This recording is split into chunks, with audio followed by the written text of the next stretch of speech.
कर्नाटकातील अलमट्टी धरणाची उंची वाढवण्याचा घाट कर्नाटक सरकारनं घातलाय। त्याला वारंवार विरोध करून देखील कर्नाटक सरकार अलमट्टीची उंची वाढवण्यावर ठाम आहे।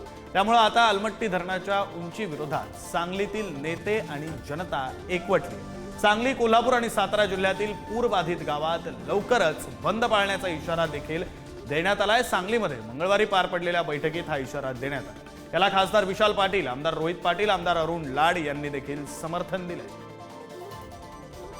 मुख्यमंत्री, उपमुख्यमंत्री यांनी वेळ घालवलेला आहे। योग्य वेळेत जर याचा पाठपुरावा केला असता तर आज ही गंभीर परिस्थिती उभा राहिली नसती।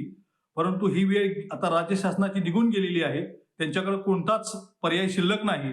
मात्र नागरिक म्हणून नागरिकांच्याकडे आता तक्रारी करणे हे आम्ही एक महत्त्वाचा मुद्दा मांडलेला आहे। तो लोकांना पटलेला आहे। लोक मोठ्या प्रमाणात तक्रारी करण्यास पुढे येतील आणि तक्रारी करण्याचं काम सध्या चालूच आहे। ते जोमाने होईल आणि या ठिकाणी अलमट्टी उंचीला आम्ही या ठिकाणी तीव्र विरोध केलेला आहे।